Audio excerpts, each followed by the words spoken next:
तो आदाब, नमस्कार, गुड इवनिंग, सत श्री अकाल। एक बार फिर आप तमामों का स्वागत है क्राइम तक की कहानी के इस एपिसोड में। उम्मीद है पूरी फैमिली अच्छी होगी, अपना ख्याल रख रही होगी। कल संडे है 4 सितंबर और दूसरी बार लगातार दूसरे हफ्ते लास्ट संडे और फिर कल इंडिया और पाकिस्तान के बीच मैच। तो एक और इंटरेस्टिंग मैच यही उम्मीद कर सकते हैं। और कल के बाद अभी तक के जो हालात हैं, मुझे ऐसा लगता है कि नेक्स्ट संडे भी कुछ ऐसा ही होगा। लगातार तीसरा संडे होगा जब शायद इंडिया और पाकिस्तान आपस में खेलेंगे। नेक्स्ट संडे एशिया कप का फाइनल है।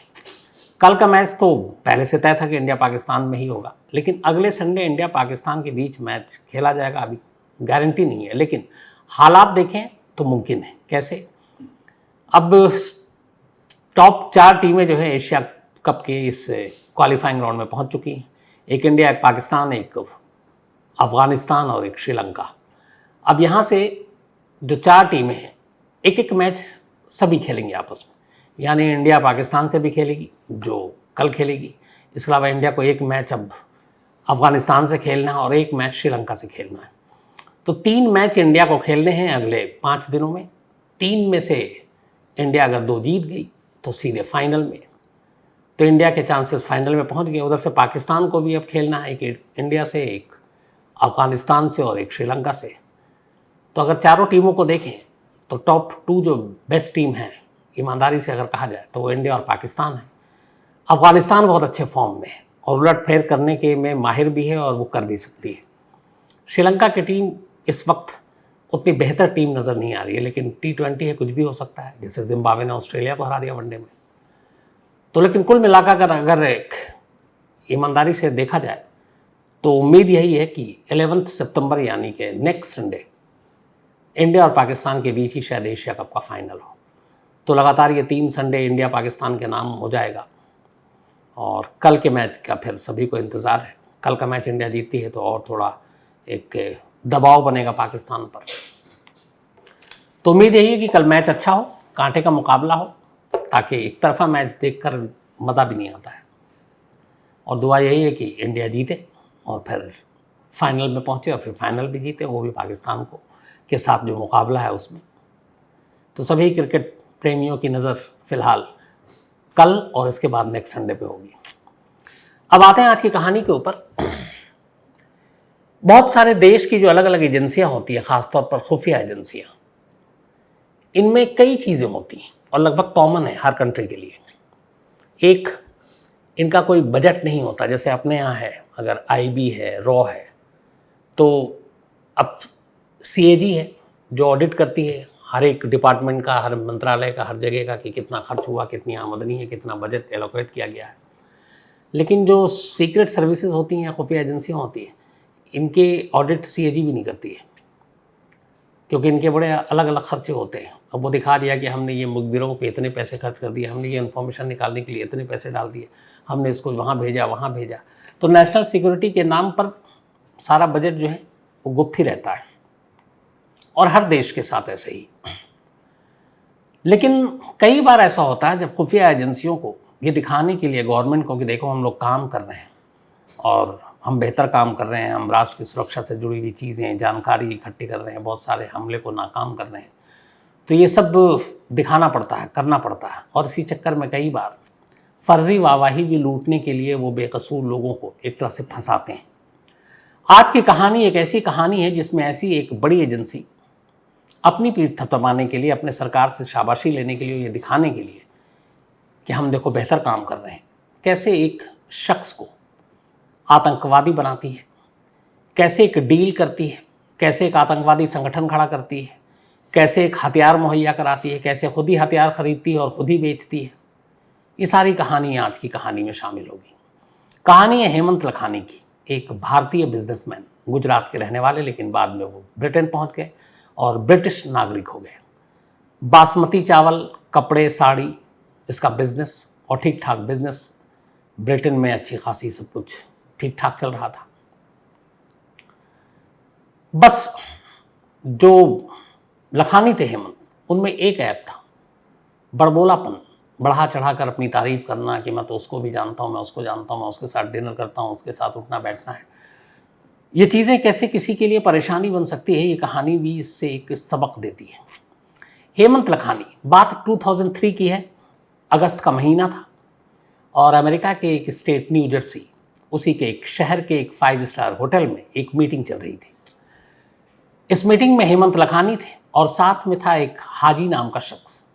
दोनों के बीच बातचीत हो रही है और ये जो मीटिंग हुई ये 9/11 के ठीक 1 साल के बाद, बल्कि दूसरा साल था और दूसरी बरसी आने वाली थी 9/11 की। तो अमेरिका अभी अभी 2 साल पहले एक सबसे बड़ा आतंकवादी हमला झेल चुका था और ये अमेरिकी खुफिया एजेंसियों के लिए एक बड़ी नाकामी थी कि कैसे अमेरिका में एक साथ इतने प्लेन हाईजैक होते हैं, उसके बाद उनको कैसे टकराया जाता है बिल्डिंगों से। तो ये लंबी महीनों की प्लानिंग थी और अमेरिकी खुफिया एजेंसियों को, चाहे CIA हो, FBI, उसको भनक तक नहीं लगी। तो वो सब इस मलाल में भी थे, गुस्सा भी था और वो नाकाम भी थे।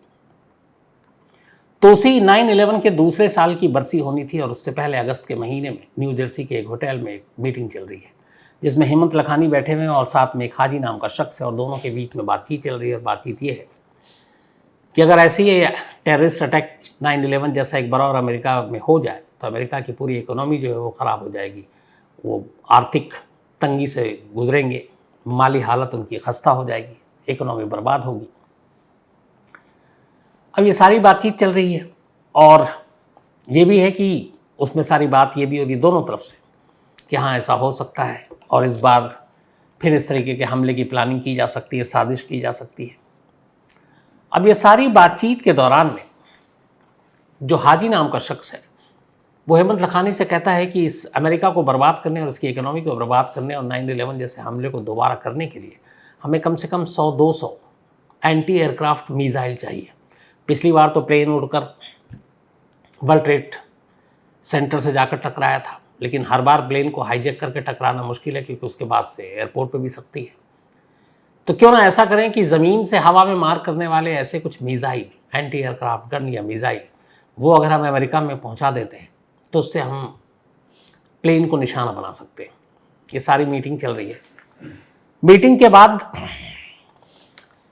उसी कमरे में एक ऐसे ही मिसाइल रखा हुआ था जिस 5 स्टार होटल के कमरे में, और वहाँ एक मिसाइल है और ये मिसाइल जो है ये हेमंत लखानी उस हाजी को दे रहे हैं और कह रहे हैं ये लीजिए, आपने जो कहा है उसमें पहला मिसाइल आपका ये है। अब वो मिसाइल कमरे में है, मीटिंग खत्म होती है, हेमंत लखानी बाहर आता है।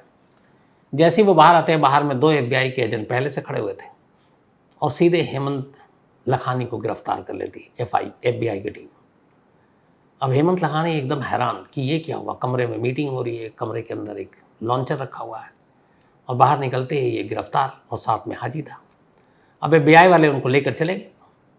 जाने के बाद शाम को किसी तरह से उनकी बीवी को ये पता चला, उनकी वाइफ का नाम कुसुम था, तो कुसुम मिलने आई। FBI ने मिलने की इजाज़त दी। हेमंत लखानी बड़े हैरान तरीके से पूछते हैं कि ये क्या हुआ और वो हाजी कहाँ है।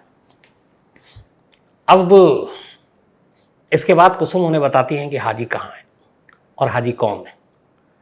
और जब ये सारी कहानी सुनाते हैं उनकी बीवी, तो फिर हेमंत लखानी को एक तरह से एकदम ऐसा लगता है कि बस अब चकरा कर गिर जाएंगे, क्योंकि ये पूरी कहानी ही ऐसी थी। अब कहानी क्या थी, इस पूरी कहानी का ताना पुआना कैसे बुना गया, वो सारी चीज़ें 2001 में 9/11 आतंकी जब हमला हुआ उसके बाद अमेरिका ने बहुत सारे ऐसे ऑपरेशन चलाए और जितने भी इस तरह के टेररिस्ट ग्रुप और बाकी लोगों को पकड़ने के लिए हम सब जानते हैं। लेकिन FBI और ये लोग अपनी कोशिशों में थे कि ऐसा कोई दोबारा हरकत ना हो ऐसी। इसी दौरान जनवरी 2002 में लखानी हाजी नाम के एक शख्स से पहली बार न्यूयॉर्क में मिलता है। अब लखानी का इधर ब्रिटेन में बिजनेस जो है वो बहुत बुरा हाल में हो गया था, बासमती चावल और ये सारी चीज़ों का, वो धीरे धीरे शायद बड़बोलेपन और बाकी कई वजहों से, तो लखानी का बिज़नेस ठीक ठाक से चल नहीं रहा था। अब लखानी दोबारा अपने पैर पर खड़ा होने के लिए, बिज़नेस का दायरा और बढ़ाने के लिए इधर उधर भटक रहे थे और इसी दौरान में वो अमेरिका पहुँचे।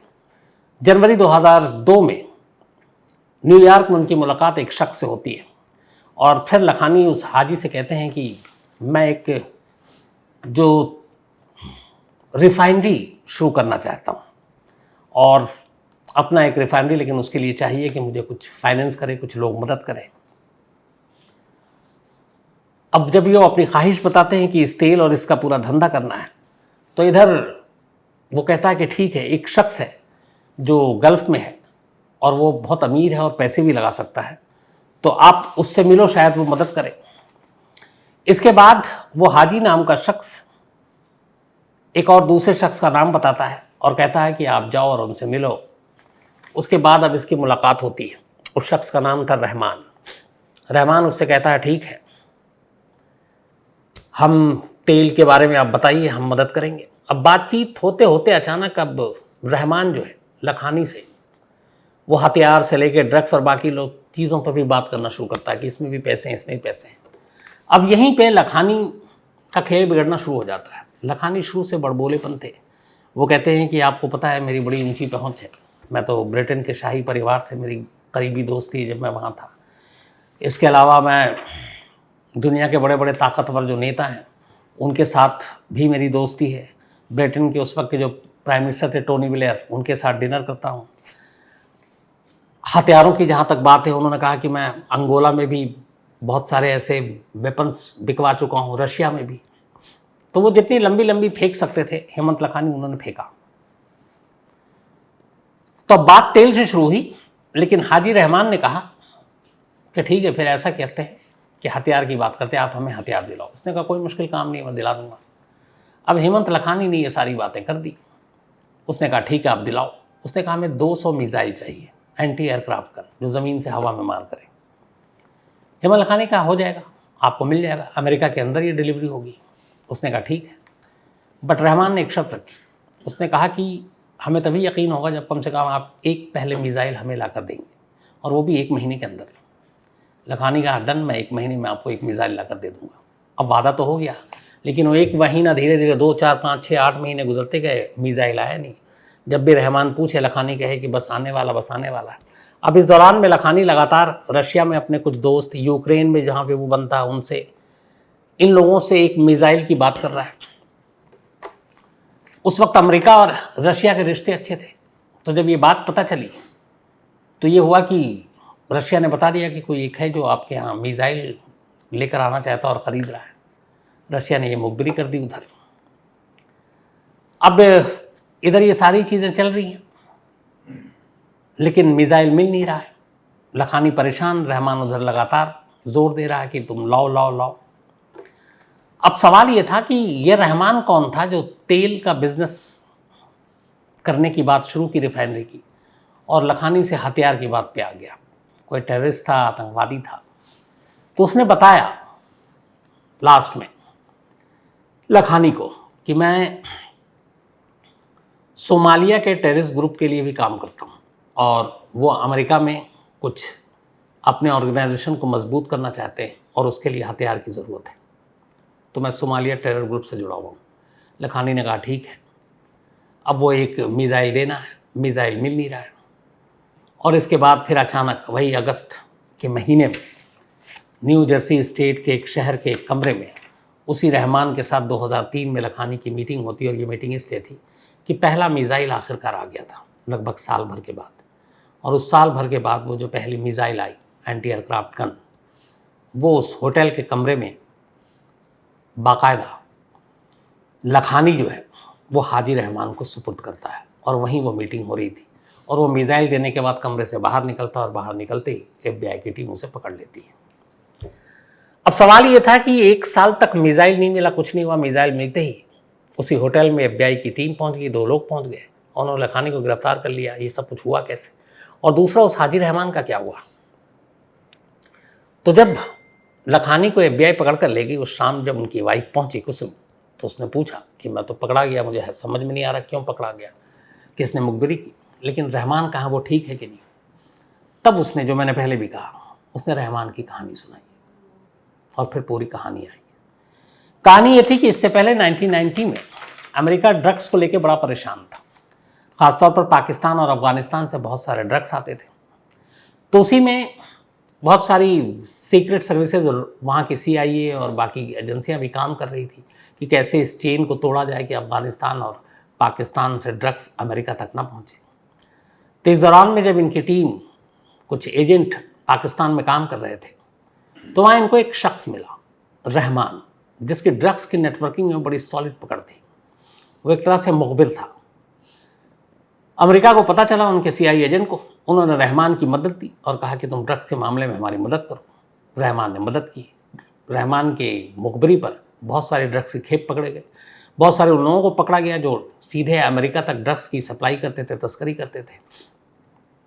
अब इससे अमेरिका बड़ा खुश हुआ क्योंकि उन्होंने बहुत बड़े ड्रग के हॉल्स पकड़े थे और ये सब कुछ क्रेडिट जाता था उस रहमान को।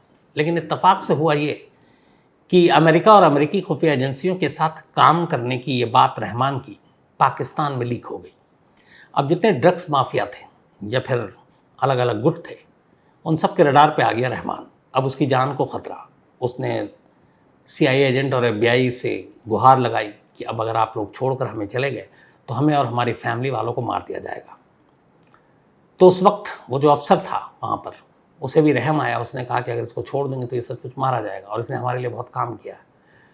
तो उसने रहमान और उसकी फैमिली को अमेरिका में ले जाकर शिफ्ट कर दिया और वहाँ पनाह दे दी। अब रहमान और उसका पूरा परिवार अमेरिका पहुँच गया और वहाँ जाकर वो फिर कुछ वक्त तक एफबीआई के लिए काम करते रहे, सीआईए के लिए वो काम करता रहा, कुछ कुछ जानकारी देती रही। लेकिन अब पाकिस्तान में रहकर, अफगानिस्तान में रहकर इन्फॉर्मेशन निकालना आसान था। अमेरिका जाने के बाद धीरे धीरे कुछ वक्त तो उसके इन्फॉर्मेशन काम आए, लेकिन फिर बाद में उसका नेटवर्क टूट चुका था, वो अमेरिका में था।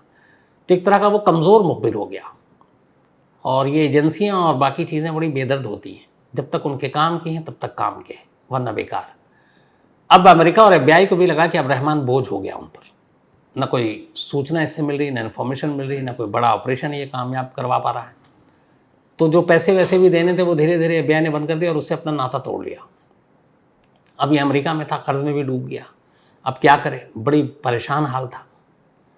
पर इत्तेफाक से 9/11 2001 में हुआ तो रहमान की किस्मत फिर से जाग उठी। 9/11 ने अमेरिका को दहला कर रख दिया। उनकी एजेंसियों के ऊपर उंगलियां उठी, एफबीआई से लेकर सीआईए सब तक, कि आप लोग सो रहे थे। अब वहाँ पे ये हुआ कि इस अटैक में ओसामा बिन लादेन, अफगानिस्तान, फिर पाकिस्तान के कुछ लोग, उन सब का नाम आया। तो फिर एफबीआई को याद आया फिर से रहमान का कि यार ये तो वहाँ की ज़ुबान भी जानता, भाषा भी, बहुत सारे वहाँ पाकिस्तानी अफगानियों को पकड़ा गया, तो वहाँ पे ट्रांसलेटर भी चाहिए, उनकी इन्फॉर्मेशन भी चाहिए। तो उन्हें रहमान की याद आई, फिर से रहमान को बुलाया गया, उसे इज़्ज़त दी गई और कहा गया भाई अब हमारे लिए काम करो। रहमान को भी पैसे चाहिए तो उसने दोबारा काम करना शुरू किया। अब ये काम और जाँच चलती रही। खैर उस जाँच का खुलासा भी हो गया, पता भी चल गया अलकायदा का हाथ है, एक एक करके पकड़े भी गए। लेकिन इसके बाद इसी दौरान एफबीआई को लगा कि अपनी इस नाकामी को जो 9/11 की शक्ल में सामने आ गई, कैसे छुपाऊं।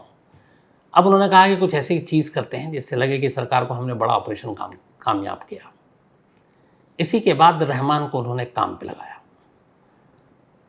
एक ऐसी साजिश रची कि एक बेगुनाह भारतीय को आतंकवादी बना दिया और उसकी कुछ वजह खुद लखानी भी थे। अब लखानी की एंट्री ऐसे होती है कि वो पहुंचते हैं अमेरिका। ब्रिटेन में उनका बिजनेस ठीक ठाक चल नहीं रहा था। वहाँ जाकर वो इधर उधर लोगों से मिलते और वही लंबी लंबी छोड़ने वाली आदत कि मैं उसको भी जानता हूँ, मैं उसको भी जानता हूँ, मैं हथियार की भी डीलिंग कराई है, मैं फलाने देश के prime minister, president, royal family को जानता हूँ। इन्हीं सब बातें होती हैं और जो खुफिया एजेंसियाँ और मुखबिर है वो इन सब चीज़ों की जानकारी रखते हैं। तो उनकी एक कहीं ये बात लखानी कह रहे थे कि मैं हथियारों की डीलिंग और ये सब जानता हूँ और मैंने ये बहुत किया है। ये बात होते होते हाजी रहमान तक पहुँची, जो एफबीआई का मुखबिर है, इन्फॉर्मर है। उसने कहा अच्छा। अब वो उसने बताया एफबीआई को, तो एफबीआई ने कहा कि जाओ तुम उसकी अब करो, उसको घेरो, देखो क्या है। अब उसने दोस्ती करनी शुरू की। उसने अपने आप को बताया कि सोमालिया का मैं ये हूँ और वहाँ के टेरर ग्रुप के लिए ये, और 9/11 जैसा यहाँ पे हमें भी चाहिए। अच्छा, ये भी लखानी को भी पता नहीं, और वो कह रहा हाँ ओसामा बिन लादेन ने जो 9/11 किया बहुत अच्छा काम किया, मैं भी हथियार दिलाऊंगा और अमेरिका की इकोनॉमी बर्बाद हो जाएगी। जबकि लखानी का ना किसी टेररिस्ट ग्रुप से कोई हाथ, न कभी हथियार से लेना देना, एक बिजनेसमैन, कभी पुराना कोई क्रिमिनल रिकॉर्ड नहीं। लेकिन वही है कि ज़्यादा बड़बोलापन कैसे नुकसानदेह होता है, ये उसकी कहानी थी। तो अब उसने हाजी रहमान को कहना शुरू किया कि ठीक है मैं आपको हथियार, उसने कहा ठीक है आप हथियार दिलाओ। तो उसने कहा कि मुझे 200 मिसाइल चाहिए। लखानी ने कहा डन है। फिर उसने कहा एक पहले दिखाना पड़ेगा ताकि हम मान लें कि तुम हमें हथियार दे सकते हो। अब उसने कहा ठीक है। अब यार लखानी ने एक मिसाइल डन तो कर दिया, लेकिन किसी को जानता नहीं था, इधर उधर से करके वो किसी तरह से हथियार के डीलर तक हर एक कोई मना करता रहा। अब दूसरा ये भी था कि उसके पास इतने पैसे भी नहीं थे कि वो हथियार खरीदे, बिजनेस चौपट हो चुका था। उधर FBI को ये था कि एक बड़ा केस सुलझाना है। अब FBI ने जब रशियन आर्म्स डीलर को कांटेक्ट किया किसी तरह से लखानी ने, तो रशिया ने अमेरिका को मुखबरी कर दी। तो अमेरिका ने रशिया से कहा कि ठीक है, आप एक काम करो, आप इसको एक डमी मिसाइल दे दो। उसने कहा ठीक है, और उसको बताओ कि एक ऐसे से अपना फर्जी डीलर भेजो। अब रशिया ने एक, उनकी जो खुफिया एजेंसी थी, उसने एक फर्जी डीलर भेजा US, और वो पहुंचा रहमान तक। उसने कहा आपने कांटेक्ट किया था, आपको वो चाहिए एक मिसाइल। उसने कहा हाँ। तो उसने कहा हम आपको ला कर देंगे। उसने कहा ठीक है, डील हो गई। उसने जो पैसे मांगे, अब इधर हालत ये है कि लखानी के बाद देने के लिए पैसे भी नहीं है। अब उसने कहा कि ठीक है, मैं मिसाइल तो दूंगा, आप पैसे तैयार रखो। अब वो मिसाइल लेकर बैठा हुआ है, ये भाई ले ही नहीं रहा क्योंकि पैसे नहीं है। ये बात FBI तक गई। FBI ने कहा यार ये तो मामला बेकार हो जाएगा। रहमान ने बताया कि मिसाइल तो है लेकिन उसके पास पैसे नहीं है। अब FBI का कहना था कि देखो, जब तक मिसाइल इसके पास से बरामद नहीं होगा, हमारा केस स्ट्रॉन्ग नहीं होगा, तब तक तो हम साजिश या फिर इसको गिरफ्तार भी नहीं कर पाएंगे। तो हमें इसको पकड़ना है रंगे हाथ। तो कहा गया कैसे? तो उन्होंने कहा चलो तुम पैसे दो। तो अब रहमान ने पैसे दिए क्योंकि उसी को ऑर्डर देना था। उसने कहा ये लो तुम एक मिसाइल की एडवांस, उसने लखानी को दी। और रहमान को ये पैसे FBI ने दिए, यानी खुद अमेरिकी सरकार ने। ये पैसे रहमान से फिर उधर डमी के लिए भेजे गए, दिखाने के लिए उसको। और उसके बाद ये हुआ कि समंदर के रास्ते वो मिसाइल अमेरिका पहुंचेगा रूस से। लेकिन समंदर के रास्ते नहीं आया, बल्कि अमेरिकी सरकार के एक प्लेन में उस डमी मिसाइल को रखकर न्यू जर्सी पहुंचाया गया। और फिर वहाँ से जहाँ पे इसने कहा, लखानी ने वहाँ तक पहुँचाया गया और वो उसको लेकर उस रूम तक, और उसी रूम में मीटिंग थी। तो जब वो पहुँच गया, FBI की टीम को मालूम ही था क्योंकि ख़रीदने वाला भी वो, पहुँचाने वाला भी वो। उसके बाद उसने लखानी को गिरफ्तार कर लिया। लखानी कहता रहा कि भाई मैं किसी हथियार वाले को नहीं जानता हूँ, मेरा कोई टेररिस्ट ग्रुप से वो लेना देना नहीं है, बस मैं लंबी लंबी हाँकने लगा था, उस चक्कर में ये सारी चीज़ें हुई। लेकिन FBI ने अपनी पीठ थपथपाने के लिए पूरा एक केस खड़ा कर लिया। अब जबकि दूसरी तरफ सच्चाई ये थी कि यहाँ पूरी साजिश, जबकि इस पूरी कहानी में यह कि ना कोई टेररिस्ट ग्रुप इसमें इन्वॉल्व कोई नहीं था, क्योंकि जो रहमान था वो तो FBI का मुखबिर था, सोमालिया के टेरर ग्रुप से किसी का उसका लेना देना नहीं। जो मिसाइल वो डमी, नकली, उस मिसाइल को मंगवाने वाला कौन? खुद अमेरिका यानी FBI। उस मिसाइल को ख़रीदने वाला कौन? खुद FBI यानी कि अमेरिका। उस मिसाइल को रशिया से अमेरिका तक लाने वाला कौन? खुद अमेरिकी सरकार के जहाज़ में अमेरिका और FBI। बस कमरे तक रख दिया और ये दिखा दिया कि ये लखानी का है, और लखानी फंस गया।